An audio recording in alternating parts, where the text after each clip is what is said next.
Nous abordons aujourd'hui le chapitre 3 concernant la réflexion plane et la réflexion sphérique, donc le miroir plan et le miroir sphérique, concave et convexe.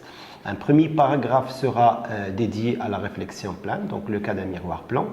Ensuite, la réflexion sphérique, on parlera de la formation d'images, la notion de stigmatisme, les formules de conjugaison, les foyers F et F' et quelques applications de miroirs convergents et divergents. Et paragraphe 3 sera consacré à la représentation des miroirs sphériques dans les conditions d'approximation de Gauss et on terminera par un paragraphe sur la construction d'images. En ce qui concerne la réflexion plane, on considère un miroir plan éclairé d'un côté par un objet lumineux qui envoie des rayons lumineux vers la surface plane. On va repérer dans toute la suite un miroir plan comme étant une surface plane qui réfléchit la lumière presque en totalité. Bien. Donc un objet AB va émettre deux types de rayons. Un rayon qui est normal à la surface du miroir et qui est réfléchi selon la loi de Descartes, un angle d'incidence I égale à 0, angle de réflexion égale à 0, et un rayon qui se dirige sur un autre point O et qui sera réfléchi selon la loi de Descartes par un angle moins I. Et ces deux rayons, ils ne peuvent pas se croiser dans le milieu espace réel, ils vont se croiser par leur prolongement vers l'arrière en formant l'image B' du point B.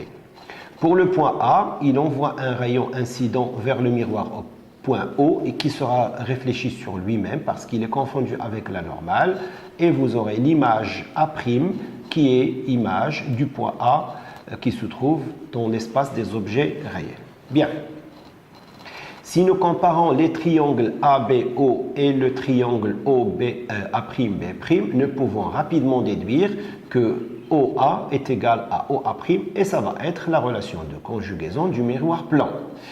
Aussi, A'B' est une image qui est virtuelle et AB est un objet qui est réel. Ici, je vais tout simplement revenir par rapport au chapitre 2 pour dire que le miroir plan est un miroir qui est rigoureusement stigmatique pour tous les points de l'espace. Si vous prenez une centaine de rayons issus de B, vous aurez toujours un point unique qui est B'.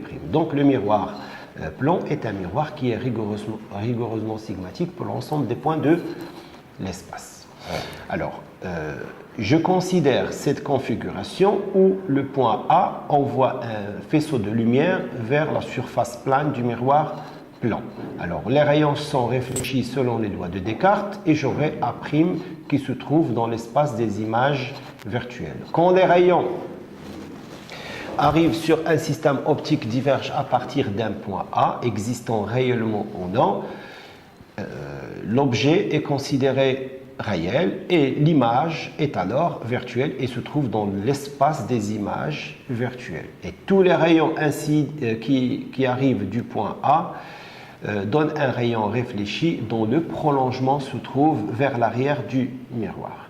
Alors aussi, tous les rayons qui sont réfléchis forment un faisceau divergent et qui semble provenir du point symétrique A', comme ça a été rappelé dans le cas du chapitre 2. Si je considère ce deuxième cas, le deuxième cas, nous avons un objet plutôt qui est formé mais qui est virtuel. Les rayons réfléchis, comme on peut le voir sur la figure, ils semblent converger vers le point A, alors que leur réflexion réelle va former le point A'. Bien sûr, nous repérons par H la projection orthogonale sur la surface du miroir. Nous abordons maintenant la notion du champ d'un miroir et nous considérons la figure suivante. Alors, si un observateur est placé au point A, son œil est placé au point O, le champ du miroir est l'ensemble des points visibles par réflexion sur ce miroir. Ce champ est donc la portion d'espace limitée par le miroir et les demi-droites passant par O'. O' étant l'image virtuelle de O donnée par ce miroir, et un point du bord de ce miroir. Alors, j'entame quelques propriétés des miroirs plans. Donc, on va parler des propriétés de translation et des propriétés de rotation.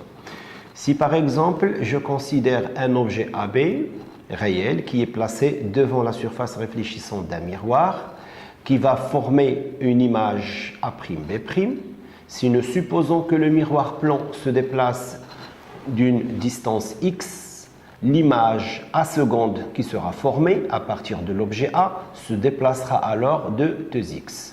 Juste moyennant la relation de Schall, je peux montrer facilement que A' seconde est égal à 2x. En ce qui concerne la rotation, donc je considère deux miroirs plans qui font un angle alpha entre eux. Si un point objet est situé dans un milieu espace réel, va donner une image A' qui est une image virtuelle à travers ce miroir plan. Si le miroir effectue une rotation de alpha, l'image A seconde du point A de départ va effectuer une rotation de 2 alpha et nous pouvons facilement montrer que le point A' seconde forme un angle 2 alpha par rapport au plan du miroir.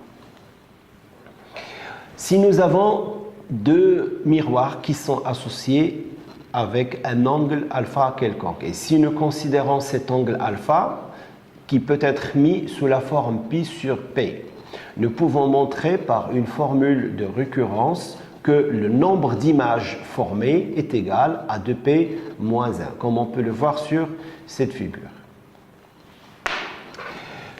Le deuxième paragraphe est consacré à l'étude de la réflexion sphérique. Donc, le miroir sphérique peut être défini comme étant une portion d'espace dont l'une des faces est réfléchissante. En général, c'est une calotte sphérique, comme on peut le voir sur la figure, de sommet S, dont le rayon du cercle de base est le rayon d'ouverture du miroir. Ce rayon est noté CS ou SC. L'axe principal du miroir est perpendiculaire au plan tangent au sommet de base S. On distingue deux types de miroirs, le miroir concave et le miroir convexe. Un miroir concave est un miroir qui est convergent. Un miroir convexe est un miroir qui est divergent. Donc, si je commence par le miroir convexe est un miroir qui est caractérisé par une surface réfléchissante qui se trouve de l'autre côté du centre C. Et lors de la construction, par exemple, géométrique, nous pouvons considérer qu'un rayon incident est réfléchi en effectuant donc un angle d'incidence qui est égal à l'angle de réflexion. La normale ici étant considérée comme étant la droite qui passe par le point d'intersection du rayon incident avec la surface et le point centre de ce miroir. Alors pour la construction géométrique, je considère le schéma suivant, donc un miroir sphérique sur lequel est repéré donc l'axe principal, le centre C et le sommet S. Et je considère un rayon lumineux qui arrive de A vers le point sur la surface qui est B. Le schéma choisi sur cette figure est un schéma de miroir concave. Donc le point lumineux, il est placé sur l'axe principal. Le rayon réfléchi, il passe par l'axe principal, il fait l'intersection pour obtenir le point A'. Donc A' étant l'image du point A à travers ce miroir sphérique. Même chose, on va aborder la question du stigmatisme. Et nous savons qu'à part le miroir plan, l'ensemble des systèmes optiques ne sont pas rigoureusement stigmatiques pour l'ensemble des points. Nous pouvons repérer sur cette figure que les rayons qui sont parallèles arrivant de la gauche vers la droite sur un miroir concave, ils sont convergents vers un point qui n'est pas unique, mais plutôt un ensemble de points, comme on l'avait rappelé sur un petit espace qui peut être défini comme étant une petite sphère. Donc c'est le bon exemple pour montrer que le miroir sphérique n'est pas un système qui est rigoureusement stigmatique. Maintenant, nous arrivons aux relations de conjugaison que nous essayons de présenter à partir de cette figure. Donc nous considérons toujours le cas simple d'un miroir concave et nous considérons aussi les conditions d'approximation de Gauss. Nous considérons que l'objet il est petit, plan perpendiculaire à l'axe principal. Nous considérons que le système optique est un système de faible ouverture et nous allons choisir uniquement les rayons incidents qui sont petits. On va passer pour cette démonstration sur un tableau et on va établir cette relation de conjugaison. Donc, nous revenons sur la démonstration de la formule de conjugaison des miroirs sphériques dans les conditions d'approximation de Gauss. Et je commence par représenter un miroir sphérique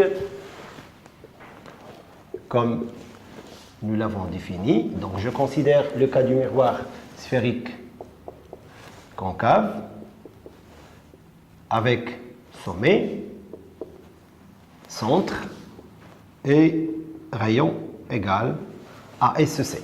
C'est un miroir sphérique concave et nous avons SC est inférieur à 0. Je considère un objet réel qui envoie un rayon de lumière sur la surface au point B et je vais représenter la normale BC et l'angle de réflexion, l'angle d'incidence CI et le rayon réfléchi va croiser l'axe principal au point A'. Donc, AB est le rayon incident, l'angle d'incidence c'est l'angle I, l'angle de réflexion c'est l'angle moins I, le rayon BA' est le rayon réfléchi et le point A' est appelé image de A à travers le miroir sphérique. Je vais noter l'angle θ comme étant l'angle CBA'.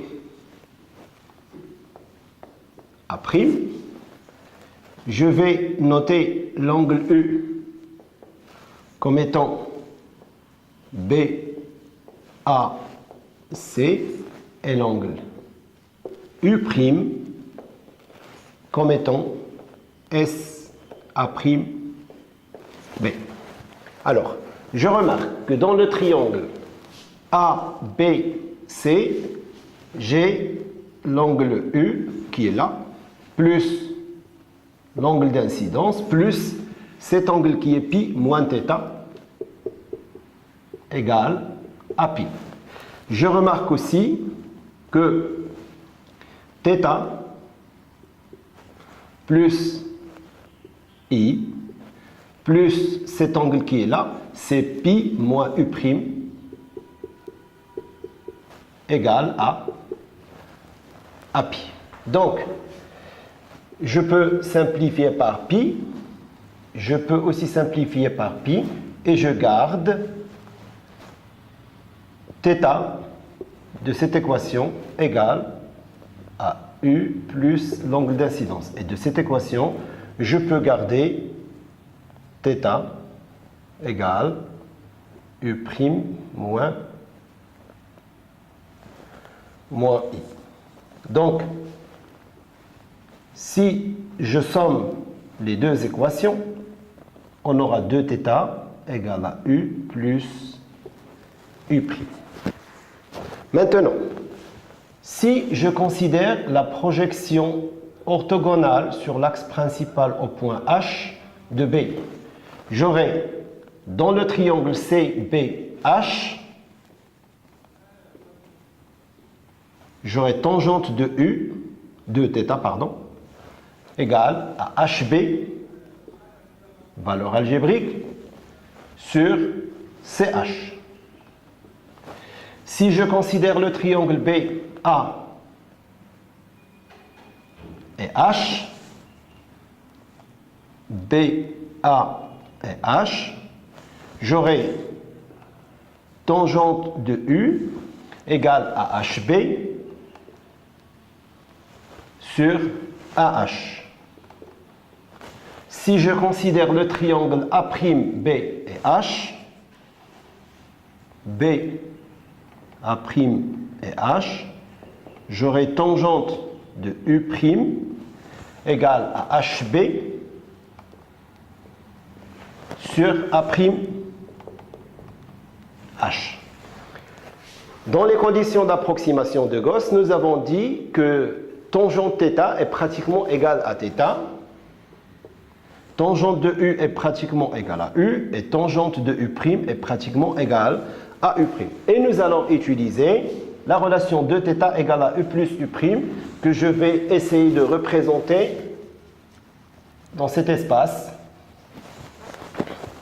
Donc j'aurai 2 fois θ, et θ c'est HB sur CH, égale à U, qui est égal à HB sur AH, plus U', qui est HB sur A'H. J'aurai aussi la projection de B sur l'axe principal. Si les conditions d'approximation de Gauss sont réunies, j'aurai H est pratiquement confondu avec S. Et dans ce cas, je peux écrire, en simplifiant par HB, 2 sur CS égale à 1 sur AS plus 1 sur A'S, qui peut s'écrire comme étant 2 sur SC égale à 1 sur SA plus 1 sur SA', et ainsi nous avons démontré la relation de conjugaison avec origine au sommet. Nous pouvons aussi obtenir la relation de conjugaison des miroirs sphériques avec origine au centre en utilisant la relation de Schall, et nous pouvons écrire que SC est égal à moins CS et SA égale à SC plus CA et SA' égale à SC plus CA', et nous obtenons une seconde relation qui est égale 2 sur CS égale à 1 sur CA plus 1 sur CA'. Bien, à partir de cette relation, nous allons passer aussi au tableau pour démontrer pour déterminer la position du foyer F et F'. Et on va aussi définir le point, les plans focaux, objets et images. Nous allons maintenant revenir à la notion du foyer objet et du foyer image. Et on va partir des relations de conjugaison des miroirs sphériques avec origine au sommet par exemple.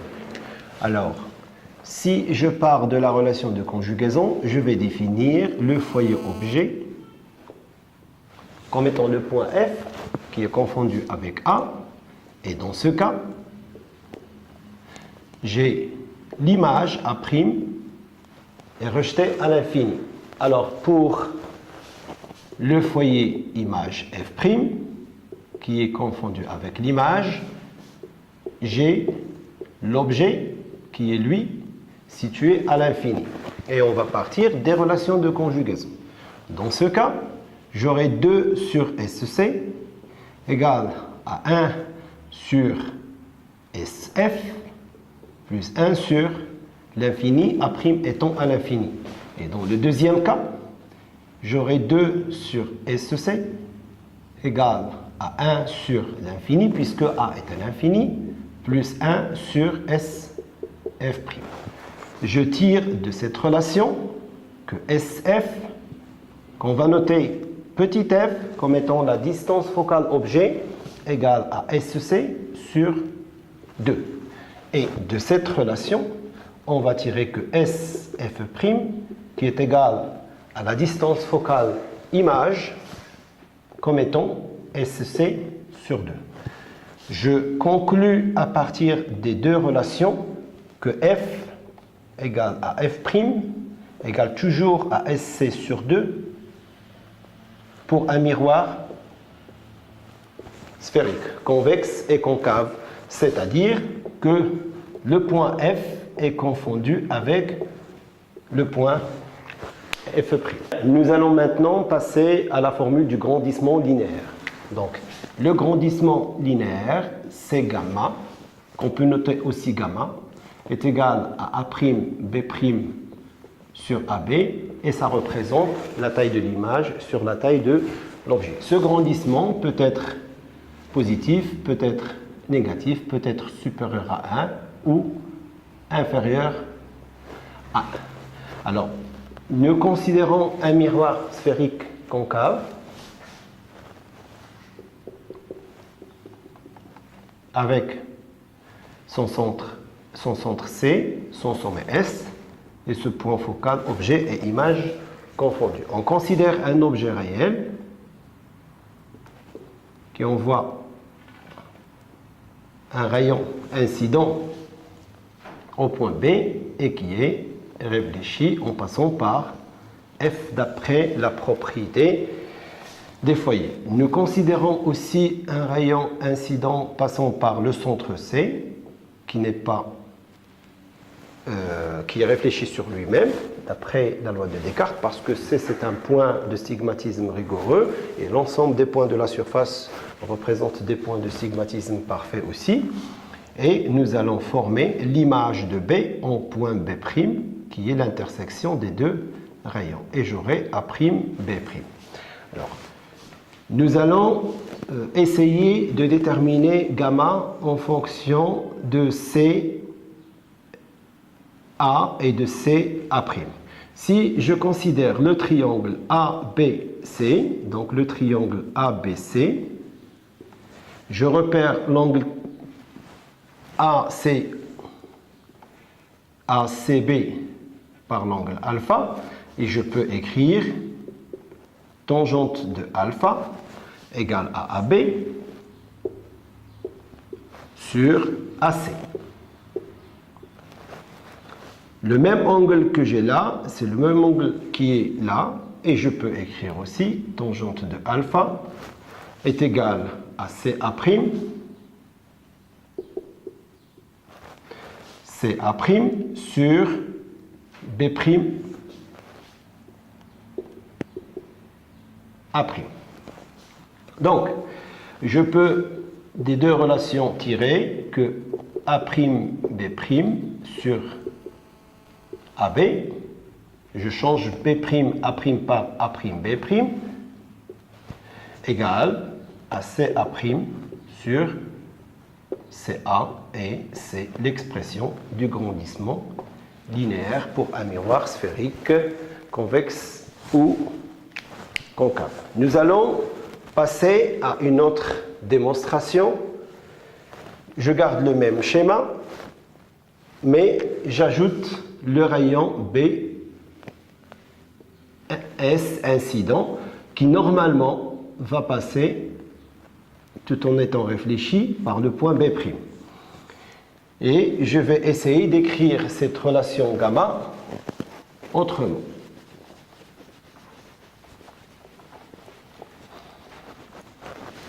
Donc, je considère cette fois les triangles ABS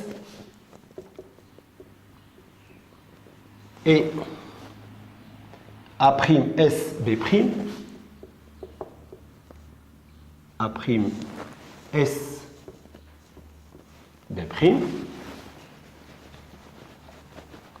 Je considère l'angle qui est là, bêta, le même angle qui est là, moins bêta. Et je détermine tangente de bêta égale à AB sur AS. Et tangente de moins bêta est égale à A'B'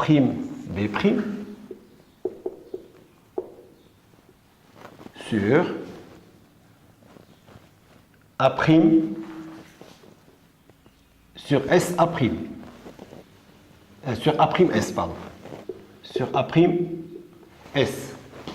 Des deux relations, je peux tirer que A'B'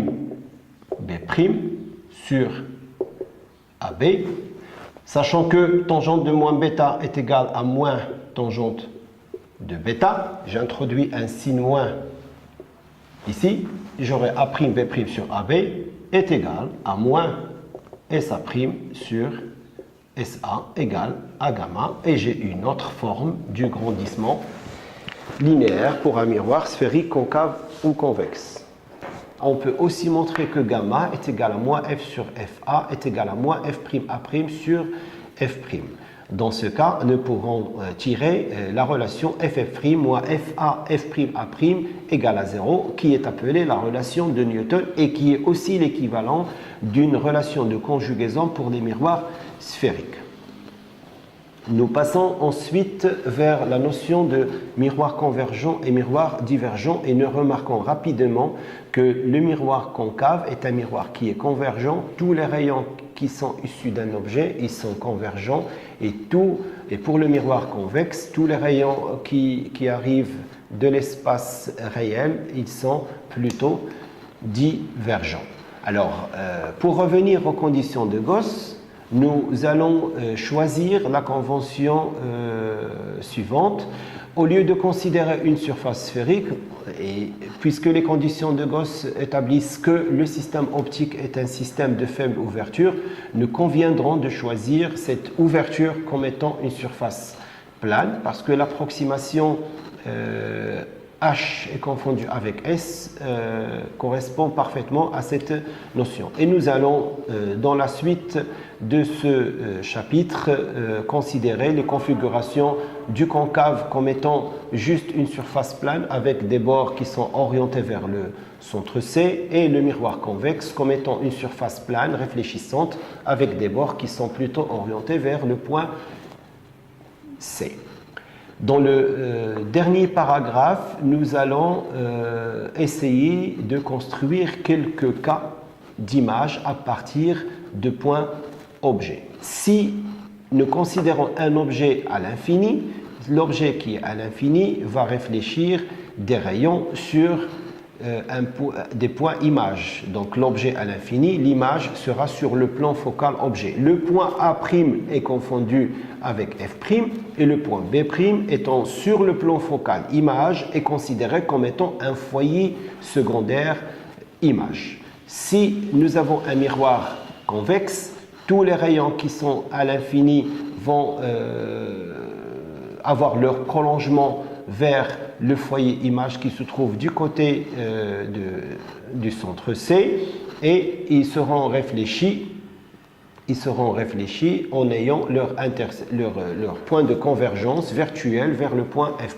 Le point A' sera sur le point F', qui sera le point focal principal, alors que B' est considéré comme étant image, mais comme étant un point image